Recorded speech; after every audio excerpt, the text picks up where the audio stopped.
हर हर महादेव दोस्तों, स्वागत है आप सभी का हमारे इस चैनल श्री राधे वॉइस में। दोस्तों, आज का यह वीडियो आप लोगों के लिए बहुत खास होने वाला है, क्योंकि आज मैं आपको पूज्य गुरु जी पंडित प्रदीप मिश्रा जी के द्वारा बताया गया शिवलिंग पर चढ़ा बेलपत्र खाने से क्या होता है, बहुत अचूक उपाय है। आज गुरु जी की ही कथा सुनकर आपको इन उपाय के बारे में आपको बताने जा रहा हूं। दोस्तों, आखिर क्या आपने सुना होगा कि जो शिवलिंग होती है उस पर जो बेलपत्र चढ़ाया जाता है उसके खाने से क्या फायदे होते हैं? कई बार आपने सुना होगा, लेकिन आज आपको वास्तविक बातें पता चलेंगी जो कि आपको कहीं भी नहीं पता। दोस्तों, वीडियो को शुरू करने से पहले आपसे निवेदन है कि हमारे इस चैनल श्री राधे वॉइस को सब्सक्राइब करना और वीडियो को लाइक करना मत भूलिए। तो दोस्तों, वीडियो को शुरू करते हैं। वास्तव में जब आप शिवलिंग पर बेलपत्र को चढ़ाते हैं तो वह बेलपत्र कोई साधारण बेलपत्र नहीं माना जाता, बल्कि वहां साक्षात भगवान शिव शंकर भोलेनाथ का प्रसाद बन जाता है। हमारे धर्मशास्त्र में कहा गया है कि शिवलिंग पर चढ़ा बेलपत्र 6 महीने तक बसी नहीं माना जाता। बेलपत्र को शिवलिंग पर चढ़ने के बाद उसे पुनः धोकर शिवलिंग पर 6 महीने तक चढ़ाया जा सकता है, क्योंकि भारत में कई ऐसी जगह हैं जहां पर शिवलिंग स्थापित है, परंतु उसके आसपास बेलपत्र उपलब्ध नहीं हो पाते। इसी वजह से कई लोग बेलपत्र उपलब्ध न होने के कारण पुराने बेलपत्र जो चढ़े हुए होते हैं उसको भगवान शिव शंकर भोलेनाथ को चढ़ाते हैं। दोस्तों, बेलपत्र को भगवान शिव जी पर चढ़ने के पीछे एक पौराणिक कथा है, और कथा के अनुसार जब समुद्र मंथन चल रहा था उसी समय समुद्र मंथन के दौरान अमृत के साथ कई और चीज भी निकली थी, जिसमें से एक विष भी निकला था। विष को आप जहर भी कह सकते हैं। भगवान शिव शंकर भोलेनाथ ने इस विष को अपने कंठ में धारण कर लिया था, इसीलिए महादेव को उसे दिन से नीलकंठ भी कहा जाने लगा। परंतु विष के प्रभाव से भगवान शिव शंकर के शरीर का तप बढ़ने लगा, जिसकी वजह से आसपास का वातावरण जलने लगा, और वहां देवी देवताओं ने प्राचीन वेद सलाहकारों से सलाह ली कि भगवान शिव शंकर को इस विष से कैसे बचाया जाए। तो दोस्तों, उस समय जो प्राचीन वेद सलाहकार उन्होंने सलाह दी कि आप भगवान शिव शंकर भोलेनाथ को बेलपत्र का सेवन कराया, और भगवान शिव शंकर को उस समय वहां पर जो भी उपस्थित देवी देवताओं ने तत्काल बेलपत्र खिलाया और जल से स्नान कराया। इसके बाद भगवान शंकर के शरीर में जो उत्पन्न गर्मी थी वह शांत होने लगी। तभी से भगवान शिव जी को बेलपत्र चढ़ने की परंपरा मानी गई है। आगे बढ़ने से पहले आपसे हाथ जोड़ के विनती है, अगर आप महादेव को मानते हैं, उनकी पूजा करते हैं, तो वीडियो को लाइक शेयर जरूर करें और नीचे कमेंट में हर हर महादेव श्री शिवाय नमस्तुभ्यम जरूर लिखें, जिससे कि आपकी मनोकामना जल्दी पूरी हो जाए। दोस्तों, हम शिवलिंग पर अगर प्रतिदिन बेलपत्र चढ़ाते हैं तो सभी प्रकार की समस्याएं दूर हो जाएंगी। भगवान शंकर जी के भक्तों को कभी भी पैसे की समस्या नहीं रहती है। जो बेलपत्र को तिजोरी में रखते हैं उनके तिजोरी में बरकत आती है, पैसे की समस्या खत्म हो जाती है। बेलपत्र संबंधी कुछ विशेष जानकारी। दोस्तों, मैं आपको बता दूं कि प्राचीन पुराण में बताया है कि कुछ विशेष समय होता है जिसमें बेलपत्र को कभी भी नहीं तोड़ना चाहिए। जी हां दोस्तों, कुछ ऐसे विशेष स्थिति जिसमें बेलपत्र को आपको कभी भी नहीं तोड़ना चाहिए, जैसे कि हमारे धर्मशास्त्र में कहते हैं, बेलपत्र को हमेशा चतुर्थी, अष्टमी, नवमी, दशमी, अमावस्या और पूर्णिमा व संक्रांति के तिथि में आपको कभी भी नहीं तोड़ना चाहिए। साथ में सोमवार के दिन बेलपत्र को कभी भी नहीं तोड़ना चाहिए, क्योंकि विशेषकर बेल के पेड़ पर बेलपत्र में भगवान शिव शंकर सोमवार के दिन वास करते हैं, क्योंकि बेलपत्र के संपूर्ण हिस्से में भगवान शिव शंकर का वास माना जाता है।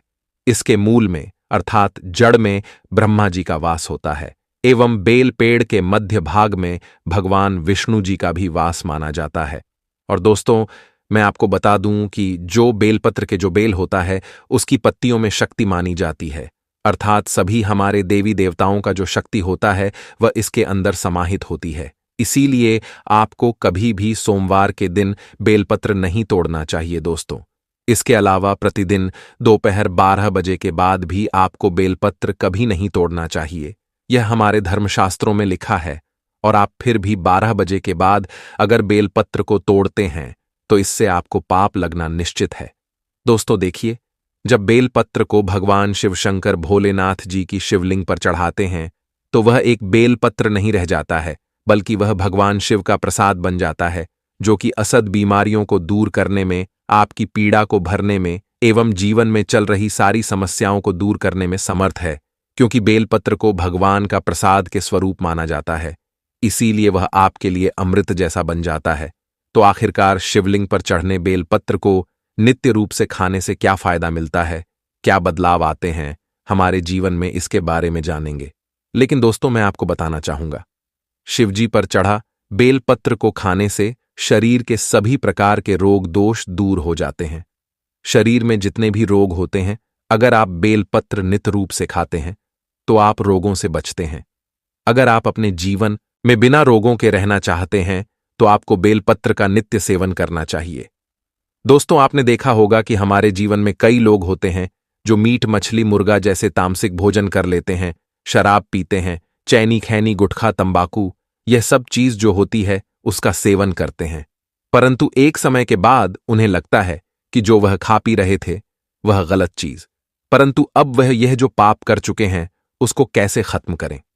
तो दोस्तों, मैं आपको बताना चाहूंगा, नित्य कम से कम 1 महीने में 10 से 15 बार अगर आप भोलेनाथ भगवान शिव शंकर पर चढ़ा हुआ बेलपत्र का प्रसाद धारण करेंगे तो जो तामसिक गुण होते हैं वह पूर्णतः आपके शरीर से खत्म हो जाएंगे।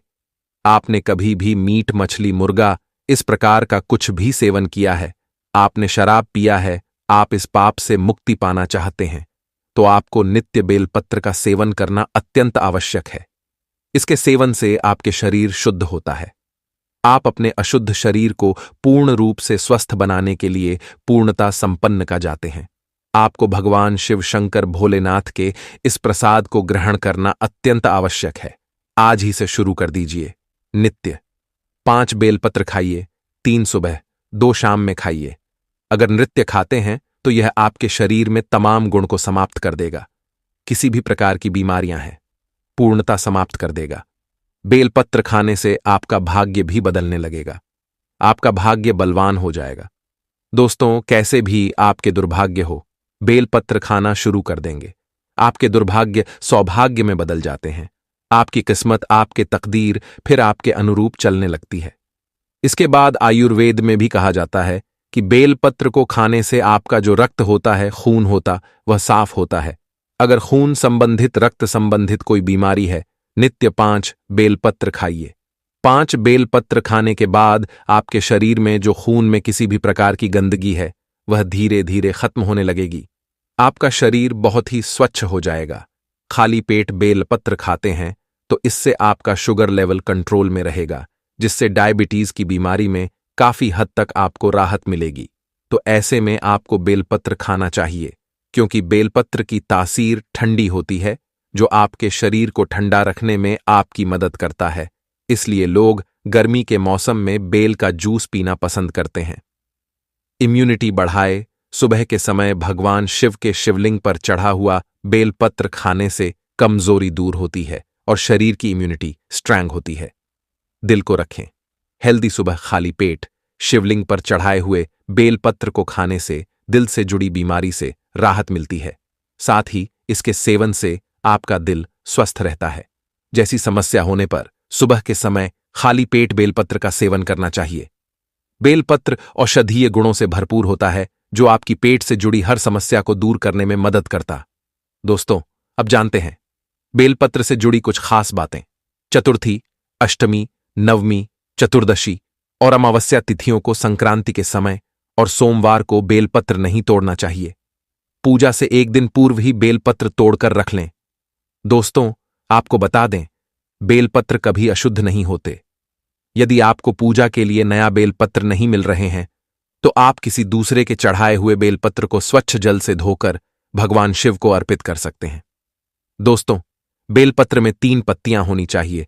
कटी फटी पत्तियों का बेलपत्र भगवान शिव को अर्पित गलती से भी मत करना। कटी फटी पत्तियों को अर्पित करने से शिव का अपमान माना जाता है और बेलपत्र का भी। इसलिए बेलपत्र की पत्तियां एकदम साफ होनी चाहिए। दोस्तों, सावन के इस पवित्र महीने में अगर जिस ये को 5 संकेत मिल जाए तो इससे यह पता चलता है कि महादेव आपकी भक्ति से बहुत प्रसन्न है।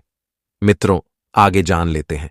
सावन के महीने में वास्तु व पूजा के रूप में कुछ सामानों का खरीदा जाना काफी शुभ और उपयोगी कहा जाता है। अगर आप सावन के महीने में इन चीजों सामानों को खरीदकर घर में या अपने पूजा गृह में रखते हैं तो आप पर भोलेनाथ की विशेष कृपा हो सकती है। तो अब की बार सावन 2024 के महीने में इसे आजमाएं व भगवान की कृपा पाएं। भोले बाबा का त्रिशूल। आप सभी को मालूम है कि भगवान शिव त्रिशूल धारण करते हैं। इसको लेकर ऐसी मान्यता है कि जिस घर में भगवान शिव का त्रिशूल पाया जाता है वहां पर नकारात्मक ऊर्जा प्रवेश नहीं किया करती है। इसलिए सावन के पहले सोमवार को आप अपने घर में चांदी या तांबे का त्रिशूल खरीद कर ला सकते हैं। साथ ही इस अपने पूजा घर में रखकर इसकी पूजा कर सकते हैं। नाग नागिन का सुंदर जोड़ा। आपने तस्वीरों में देखा होगा कि भगवान के गले में नाग लिपटा होता है। नाग नागिन को भगवान शिव के शरीर का आभूषण कहा जाता है। इसलिए सावन में चांदी या तांबे का नाग नागिन का जोड़ा लाकर घर में पूजा करनी चाहिए। इससे घर में सर्पदंश से किसी की मृत्यु नहीं होती है। साथ ही अगर इसे घर के मुख्य द्वार के नीचे जमीन में दबा लिया जाए तो संबंधित व्यक्ति के जीवन के रुके कई कार्य बनने लगते हैं।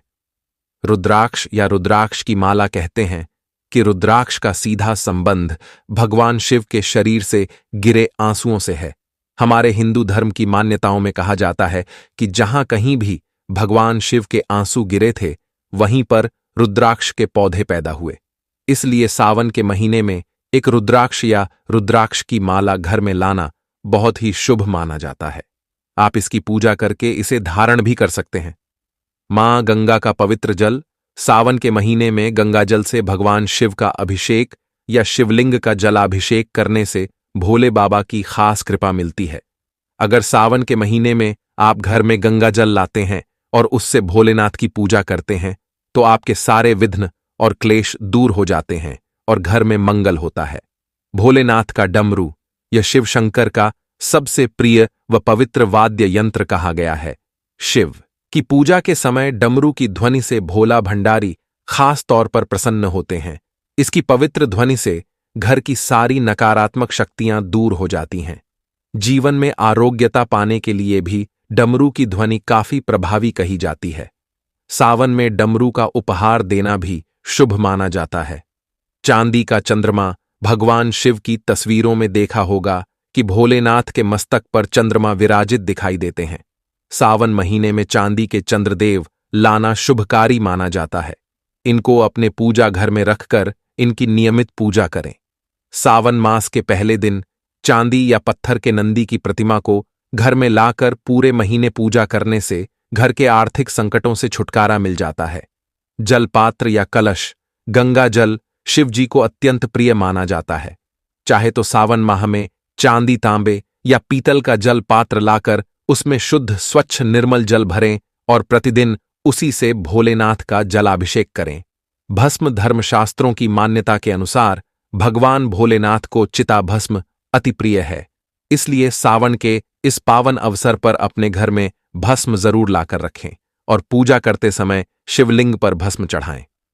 इससे भगवान शिव जल्दी प्रसन्न होते हैं। गंगा जल। हिंदू धर्म में मान्यता है कि गंगा शिव जी की जटाओं से निकली है। इसी वजह से गंगा के जल को अत्यंत पवित्र माना जाता है और इससे घर का शुद्धिकरण होता है। सभी हिंदू घरों में पवित्र गंगा जल पूजा के स्थान में अवश्य रखा जाता है।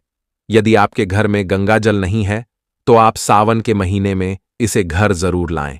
इसके साथ ही मान्यता यह भी है कि सोमवार के दिन शिवलिंग पर गंगा जल से अभिषेक करने से मनोवांछित फल मिलता है। धार्मिक ग्रंथों के अनुसार यदि आप सावन के किसी भी सोमवार के दिन गंगा जल घर लाकर घर में रखती हैं तो जल्द ही भाग्योदय होता है। ऐसा करने से घर में सूक्ष्म वृद्धि और धन की वृद्धि होती है। डमरू भगवान शिव का सबसे प्रिय वाद्य यंत्र है। ऐसा माना जाता है कि डमरू की ध्वनि नकारात्मक शक्तियों के प्रभाव को दूर सकती है। इसकी ध्वनि से मानसिक तनाव दूर होता है और घर का वातावरण भी शुभ होता है। यदि आप इस दौरान डमरू घर लाते हैं और नियमित रूप से इसकी ध्वनि घर में गूंजती है तो आपके जीवन के समस्त कष्टों से मुक्ति मिलती ही मिलती है। चांदी का बेलपत्र। बेलपत्र भगवान शिव को अत्यंत प्रिय है। ऐसा माना जाता है कि बेलपत्र किसी भी रूप में भगवान शिव को स्वीकार्य होता है, बस उसकी पत्तियां कटी फटी नहीं होनी चाहिए। यूं कहा जाए कि बेलपत्र के बिना भगवान शिव की पूजा अधूरी मानी जाती है। ऐसी मान्यता है कि सावन के महीने में यदि आप भगवान शिव को चांदी का बेलपत्र चढ़ाते हैं तो यह अत्यंत लाभदायक माना जाता है। इससे आपकी समस्त मनोकामनाएं पूरी हो सकती हैं और कष्टों से मुक्ति मिलती है। बेल का पत्ता खाने के नुकसान। बेल का फल स्वास्थ्य के मामले में किसी औषधि से कम नहीं होता है। इसके अलावा बेल के पत्ते भी आमतौर पर स्वास्थ्य के लिए उपयोग किए जाते हैं। कई महिलाएं जोड़ों के दर्द के इलाज के तौर पर इसका सेवन करती हैं। हालांकि जरूरी नहीं है कि बेल के पत्ते हर किसी के लिए औषधि की तरह काम करें। ज्ञान के अभाव में इसका सेवन करना कुछ मामलों में जहर के समान भी हो सकता है। आइए जानते हैं इन पत्तों का सेवन करने के नुकसान के बारे में। एलर्जी। कुछ लोगों को बेल के पत्तों से एलर्जी हो सकती है, जो त्वचा को उत्तेजित करती है, जिसकी वजह से खुजली, दाने और संक्रमण हो सकते हैं। माइकोटॉक्सिन। बेल के पत्तों में माइकोटॉक्सिन होता है, जो आपके शरीर के लिए हानिकारक हो सकते हैं। पेट की समस्याएं। बेल के पत्तों में ऑक्सिक एसिड होता है, जो अधिक मात्रा में खाने से पेट की समस्याएं जैसे कि उल्टी, तकलीफ और पेट दर्द का कारण बन सकता है। उच्च रक्तचाप की हो सकती है समस्या। बेल के पत्तों में सोडियम होता है। इन पत्तों का अधिक मात्रा में सेवन करने से उच्च रक्तचाप का कारण बन सकता है। तो दोस्तों, बेलपत्र आपको बहुत ज्यादा मात्रा में नहीं खाना है, इससे आपको नुकसान भी हो सकता है।